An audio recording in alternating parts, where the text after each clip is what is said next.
시간 함께 나눌 말씀은 여호수아서 8장 30절로 35절까지입니다. 제가 가진 성경 331페이지에 있습니다. 구약성경 331페이지 여호수아서 8장 30절로 35절입니다.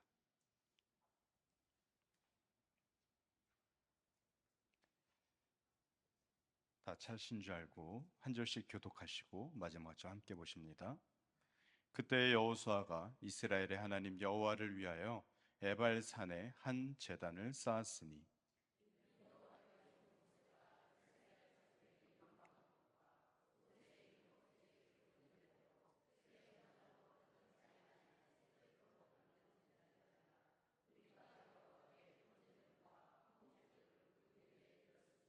여호수아가 거기서 모세가 기록한 율법을 이스라엘 자손의 목전에서 그 돌에 기록하매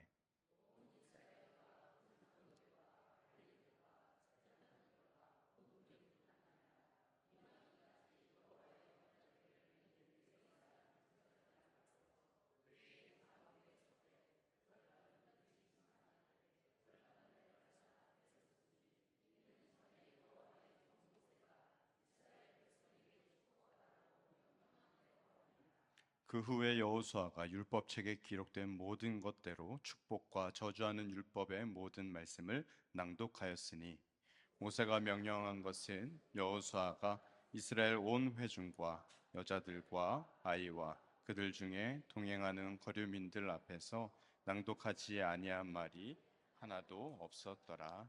아멘. 오늘 말씀은 정체성 재확인이라는 제목으로 말씀 나누겠습니다. 여러분, 요즘에 인터넷에 유행하는 영상이 하나 있습니다. 설명을 해드리자면 한 아이의 눈을 가립니다. 그리고 엄마나 아빠를 포함한 여러 사람의 손이나 얼굴을 만져보게 해서 자신의 진짜 엄마, 자신의 진짜 아빠를 찾게 하는 놀이입니다. 여러분, 아이의 생김새를 살펴보면 누구를 알 수 있습니까? 그 부모를 알 수 있습니다. 그 엄마나 아빠를 알 수 있죠. 일반적으로는 그 엄마나 아빠가 누군지 찾을 수 있습니다. 여러분, 그렇다면 그리스도인은 그 정체성을 어디로부터 확인할 수 있을까요?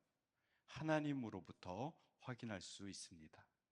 여러분, 인간은 태어나 죽을 때까지 나의 정체성에 대해서 확인하려고 합니다. 나는 누구인가에 대한 질문을 끊임없이 던지죠. 장성하여서 사회적인 집단에 소속이 되면 그 사회 집단에서 나라는 사람의 정체성을 발견하려 하고 존재의 의미를 찾고 역할을 감당하면서 자신에게 부여된 직위나 직분, 어떤 신분이 있다면 그에 걸맞는 나를 드러내려고 노력하기도 합니다. 목사가 정장을 입는 것이 근대화에 들어오면서 보편화되었지만 이것이 역사적, 문화적인 영향으로 정착된 지금의 모습이지만 여러분, 만약에 목사가 설교할 때 반팔 티셔츠에 반바지를 입고 강단에 섰다고 여러분 한번 상상해 보실까요? 어떤 마음이 들겠습니까? 목사님, 선교지에서는 그렇게도 하던데요. 그러니까 괜찮은 것 같은데요. 아무렇지 않은데요. 라고 말씀하실 분이 계신지 모르겠지만 반감, 부정적인 생각이 드시는 분도 있죠. 옷을 통해서 그 사람의 정체성을 알아차리고 또 드러내는 것입니다. 지난번 우리 지금 대신방이 거의 끝나가고 있는데 5월에 대신방을 할 때 전체 교역자 식사를 어떤 분이 대접하신다고 해서 식당에 간 적이 있습니다. 이 식사를 마치고 함께 차 한잔 하려고 움직이는데 그 움직이는 도중에 저의 처가 쪽 친척 형제를 마주치게 됐습니다. 그런데 그분이 나중에 저에게 말하기를, 아니 저쪽에서 목사님 같은 사람들이 우르르 오는데 설마 거기에 제가 있을 거라고는 생각하지 못했다라는 그 말을 전해 들었습니다. 그런데 저는 그 자리에서 아는 사람을 만났다는 그런 사실보다 멀리서 목사님 같은 사람들이 우르르 오는데 라는 그 말이 재밌게 들렸습니다. 그분은 뭘 보고 목사님 같은 사람들이라고 말했을까요? 정장에 타이하고 구두까지 신은 저희를 보고 그렇게 생각한 거죠. 사실 그날을 좀 회상해 보자면 그 우르르 몰려가는 그 무리 중에 담임 목사님이 가장 앞장서서 걷고 계셨습니다. 담임 목사님 보면은 누가 봐도 목사님이잖아요. 저라는 개인을 보더라도 제 삶이 어느 자리에 있느냐에 따라서 정체성이 사회적으로도 역할적으로도 상징적으로도 바뀔 수가 있습니다. 제가 저희 아버지 오랜 지인들이 같이 있는 자리에 가면 저는 한 명의 목사가 아니라 그냥 저희 아버지의 아들로서의 정체성을 가지게 되는 것이죠. 하지만 제가 저희 아이들과 함께 있을 때는 저는 무조건 아버지로서의 정체성을 가지게 됩니다. 역할이 바뀌면서 드러나는 정체성에는 변화가 생기는 것이죠. 사회적으로도 저는 목사이기 때문에 그에 걸맞는 복장과 말투, 행동 양식을 나타냅니다. 누구라도 아무 변화가 없는 정체성을 사는 사람은 없습니다. 아무리 가족에게 잔소리를 막 폭격하는 어느 집사님, 권사님도 갑자기 목사님한테 전화가 오면 전화를 어떻게 받으십니까? 아, 네, 목사님. 지금 웃으시는 분들은 그렇게 하시는 분들이죠. 저희 집에 어떤 한 분은 목소리가 그렇게 상황에 따라 바뀌더라고요. 환경의 변화에 따라, 관계의 변화에 따라, 사회의 변화에 따라 변하며 따라가는 그 정체성을 우리는 지니게 되어 있습니다. 그러면 우리는 이런 변화에 따라 정체성도 조금씩 변하는데 성경에서 말하는 그리스도인의 정체성은 어떻게 이해해야 하는 것일까? 가장 처음은 무엇이 있을까요? 조물주이신 하나님과 창조된 자로서의 존재입니다. 우리는 하나님께 지음받은 자들입니다. 그런데 그 자체로 완벽했는데 인간은 죄를 지음으로 타락하였고 죄인으로 전락했습니다. 예수 그리스도의 십자가의 은혜로 말미암아 구원의 은혜를 입었고 성령으로 새롭게 변화되었으며 변화되어 가고 있습니다. 오늘 본문도 이스라엘 백성들의 정체성을 확실하게 재확인하는 장면이 등장합니다. 오늘 본문은 여호수아서 중에서도 땅을 정복하거나 이들의 정착에 관한 내용을 다루지 않고 언약을 갱신하는 장면을 다루고 있습니다. 전쟁, 정복 역사가 진행되다가 왜 갑자기 언약을 갱신하는 내용이 끼어들었을까? 이 장면이 꼭 필요했던 이유가 무엇일까? 그리고 이 장면이 우리에게 주는 의미는 무엇일지에 대해서 함께 말씀을 나누고자 합니다. 우리가 지난번 여호수아서를 살펴볼 때는 7장 15절까지 살펴봤는데 그 이후에 여호수아와 이스라엘 백성들은 범죄한 아간을 제하고 이제 아이성을 다시 재정복합니다. 이 재정복할 때는 하나님의 명령을 따라서 여리고성을 무너뜨린과 같이 아이성도 하나님의 명령에 따라 순종함으로 온전한 승리를 얻게 되죠. 본문 33절 이하에 보니까 여호수아는 무리를 좌우 에발산과 그리심산의 절반씩 세워서 율법책에 기록된 대로 축복과 저주하는 모든 말씀을 낭독합니다. 그러니까 이 들은 말씀을 순종하면 너희들이 축복을 받을 것이고 불순종하면 저주를 받는다라는 아주 단순한 원리이죠. 여리고성을 점령한 일, 아이성을 점령할 수 있었던 이유, 그 힘이 어디에 있었냐 하면 말씀 앞에서의 순종이 있었습니다. 그렇다면 오늘 본문 뒤에 이어질 본격적인 가나안 땅 정복은 어떨까요? 어떻게 해야 정복하며 승리를 할 수 있을까요? 마찬가지이죠. 하나님의 말씀에 순종함으로 승리를 얻게 되는 줄 믿으시기 바랍니다. 지금 시점이 가나안 땅 정복에서 중에서도 시작에 해당하는 시점입니다. 앞으로 계속 싸워 나가야 할 그 전쟁들 중에 처음 두 번의 전쟁에 불과했죠. 그러나 하나님은 이 샘플과 같은 전쟁을 무엇 때문에 승리하게 하셨는가를 백성들에게 각인시켜 주신 것입니다. 여러분 어렸을 때 쪽지 시험 보신 적 있죠? 쪽지 시험 100점 맞으면 기분이 어떤가요? 너무 좋죠.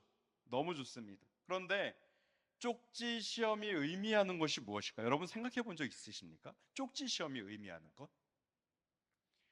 제가 생각하는 쪽지 시험이 의미하는 바는 그 이후에 있을 수많은 중간고사, 기말고사, 그리고 학업 가운데 최종 수능 시험의 샘플이라고 생각합니다. 그런데 그 샘플과 같은 것인데 그 샘플의 승리에 도취되어 있을 수 없고 여전히 그 수능 시험을 위하여서 공부를 이어가야 하는 것과 같이 여리고성과 아이성을 무너뜨린 이 경험은 여호와 하나님의 말씀에 순종하는가 다른 것을 선택하는 불순종을 하는가를 눈으로 몸으로 보고 경험케 하신 것입니다. 저와 여러분에게도 삶의 지나온 시간에 하나님의 은혜가 있습니다. 응답이 있습니다. 승리가 있고 형통케 된 일이 있습니다. 무엇 때문이었을까요? 물론 하나님의 은혜입니다라고 말할 수 있겠지만 우리로서는 말씀 앞에 순종했기 때문일 것입니다. 순종하려고 몸부림치던 그 모습들이 있었기 때문일 것이죠. 말씀 앞에 순종할 때 삶의 승리를 경험한 신앙의 간증이 우리에게 있기도 합니다. 여러분 앞으로는 어떨까요? 무엇이 우리의 삶의 승리를 가져다 줄까요? 결국 말씀에 순종하는 것입니다. 지나온 시간을 복귀하여서 앞으로의 시간을 준비하는 것, 이것이 현재 나의 믿음을 가지고 우리가 해야 할 일인 것이죠. 말씀에 순종하였더니 형통케 되었다. 그래서 지금 나는 말씀에 순종할 것이다. 순종하면 하나님께서 앞으로도 형통케 하실 것이다 라는 믿음의 고백을 하는 저와 여러분 되길 바랍니다. 여러분 이것에 흔들림이 없어야 합니다. 과거를 돌아보면서 다시 해보는 게 쉬울까요? 아니면 아직 다가오지 않은 앞으로의 일을 도전하는 게 쉬울까요? 두 가지 중에 어떤 게 쉽겠습니까? 과거를 돌아보며 다시 한번 해보는 게 쉽습니다. 앞으로 나의 삶에 어떠한 일이 어떻게 다가올지 전혀 알 수 없습니다. 어쩌면 그것은 나의 인생의 더 큰 환란일 수도 있고 경험해보지 못한 새로운 어려움일 수도 있습니다.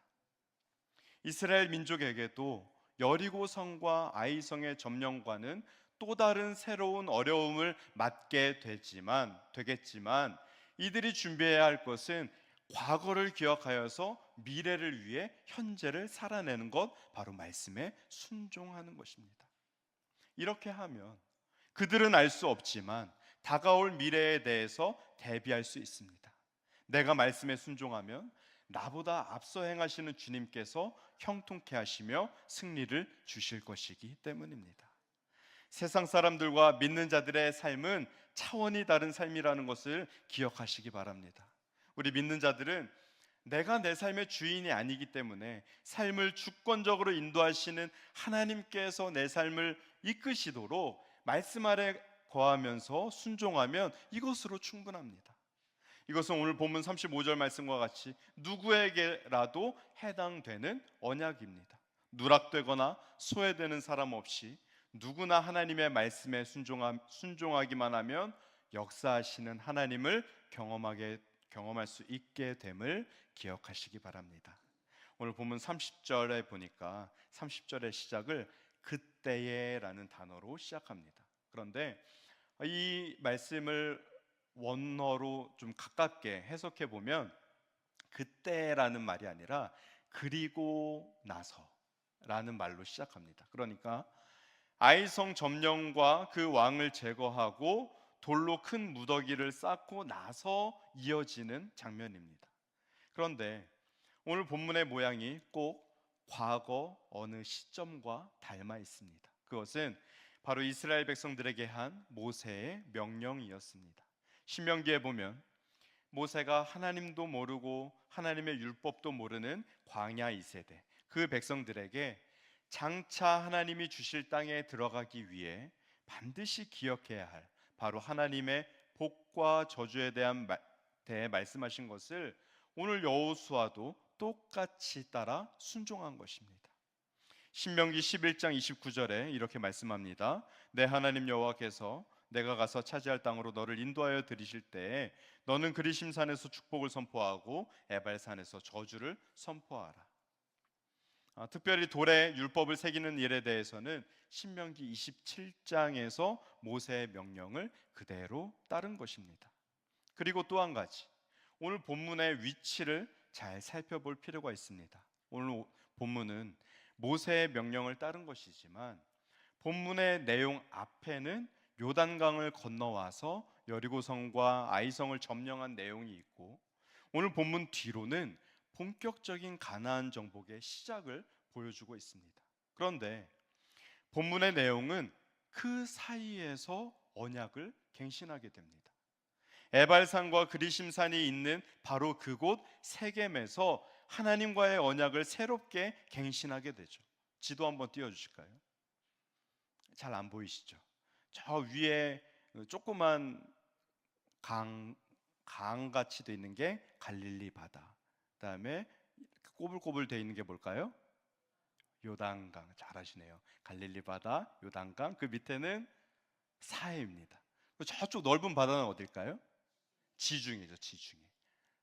그 가운데 이 땅이 지금 사마리아 땅이잖아요, 저기가. 근데 여기 보시면은 에발산과 그리심산 보이시나요? 세겜의 위치도 보이십니까? 지정학적으로 세겜은 갈릴리 바다와 남쪽 사해로 이어지는 요단강과 서쪽 지중해 사이 아주 비옥한 사마리아 땅 중간에 위치해 있었습니다. 이곳은 물도 풍부하고 각종 농축과 목축에도 알맞은 땅이었죠. 또 위치가 지역을 잇는 교통에 있어서도 아주 주요한 곳에 자리하고 있었습니다. 이 세겜이라는 곳은 이스라엘 민족의 조상들과도 뗄래야 뗄 수 없는 장소였습니다. 하나님께서 아브라함에게 내가 이 땅을 내 자손에게 주리라 말씀하신 곳이 바로 세겜이었고, 야곱이 도착한 땅도 이 세겜이었습니다. 그러면 생각해 볼 것이, 하나님과 백성들 언약 갱신할 수 있죠. 성경에도 언약 갱신하는 장면은 많이 있으니까요. 그런데 왜 전쟁을 승리한 직후에 언약을 갱신하였을까? 단순히 모세의 명령이었기 때문인가? 아니면 다른 이유가 있는가? 우리가 이것을 좀 살펴볼 필요가 있습니다. 여러분, 이 땅에서 전쟁의 승리가 있은 후에 언약을 갱신한다는 것은 매우 중요한 의미가 있습니다. 이스라엘 백성들은 전쟁의 승리 이후에 자신감을 얻을 수 있었습니다. 승리에 취할 수도 있었고 승리를 즐길 수도 있었습니다. 왜요? 두 번의 승리가 있었거든요. 그러나 모세의 명령을 따라 에발산에 단을 쌓아 제물을 드리고 율법을 새겨 백성들 앞에서 낭독함으로 나는 누구인가? 무엇을 위해서 이 전쟁을 하는가? 약속의 땅의 진짜 주인이, 우리가 전쟁에서 이기며 차지하는 이 약속의 땅의 진짜 주인이 누구인가를 기억하게 한 것입니다. 이 말씀을 우리에게 적용시켜 보면 하나님의 은혜를 받은 직후에 내 모습은 어떠한가로 적용할 수 있습니다. 삶의 문제가 해결된 직후에 기도 응답을 받은 후에 나의 모습은 어떠한가로 이해할 수 있죠. 어려움을 당할 땐 하나님을 의지하다가 주님께서 문제를 해결해 주시면 해결되었다는 기쁨에 취해 있게 되는 우리의 모습을 발견하게 됩니다. 하지만 바로 그때 우리가 멈춰서 확인할 것은 나는 누구인가? 내가 선 곳은 어디이고 나의 문제를 해결해 주신 분은 누구이며 때문에 여전히 내가 예배하고 경배해야 할 대상이 누구인지를 기억하는 것입니다. 저와 여러분은 여전히 하나님의 자녀이고 하나님과 날마다 동행하는 자리에 있음을 꼭 기억하시기 바랍니다. 여러분, 삶의 문제가 해결되었다면 그것은 오직 주님께서 하신 일입니다. 성령의 역사로 된 것입니다. 그로 인해 우리의 숨통이 트였다고 내가 달라질 것은 없습니다. 바로 그 순간에 더욱 주님을 기억하시기 바랍니다. 여러분, 내 삶은 나의 것이 아닙니다. 주님의 것입니다 라고 우리는 많이 고백하죠. 유명한 말씀입니다. 갈라디아서 2장 20절 말씀. 내가 그리스도와 함께 십자가에 못 박혔나니 그런즉 이제는 내가 사는 것이 아니요 오직 내 안에 그리스도께서 사시는 것이라. 그런데 이 고백의 번복이 우리의 삶에 얼마나 자주 일어납니까? 부활은 주님이 하셨는데 내가 내 스스로 자꾸 부활하는 아주 기이한 현상을 우리의 평생에 걸쳐서 보는 일이 얼마나 자주 있습니까? 제 개인적으로 저를 포함한 모든 믿는 성도가 어떠한 고난 중에 있다는 것은 정말 큰 복이라고 생각합니다.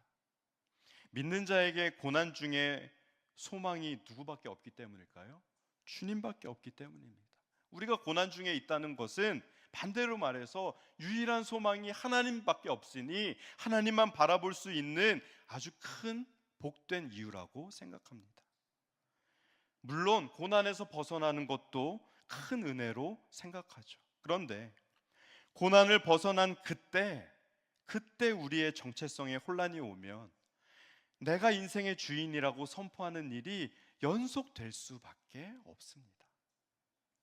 아간의 범죄도 우리 앞에 있는 그 아간의 범죄에서도 하나님 앞에서의 나의 정체성, 그의 정체성이 희미해졌기 때문에 일어난 일이라고 볼 수 있습니다. 오늘 본문에 에발산에서 단을 쌓아 돌에 율법을 새기고 낭독함으로써 너의 존재 인식은 바로 이것으로부터 시작해야 한다라는 강력한 메시지를 보여주신 것입니다. 바로 율법, 하나님의 말씀, 여호와 하나님으로부터 시작이라는 뜻입니다. 여러분, 하나님께서 백성들에게 주신 이 율법이 이스라엘 백성들의 삶을 제한하기 위해서, 그들의 자유를 빼앗기 위해서 존재했을까요? 전혀 그렇지 않습니다. 하나님 안에서 자유를 누리게 하기 위해 하나님이 주신 것이죠. 언약, 말씀 안에서 너희들이 참 자유를 누리라 하는 의미로서 그 율법이 존재하게 하셨습니다. 여러분, back to the Bible입니다. 무슨 뜻인가요? 성경으로 돌아가는 것입니다. 성경 앞으로 가는 것이죠. 이들의 전쟁은 연속될 것이고 그 전쟁의 승리를 얻게 될 것인데 그때마다 너는 뭐하라?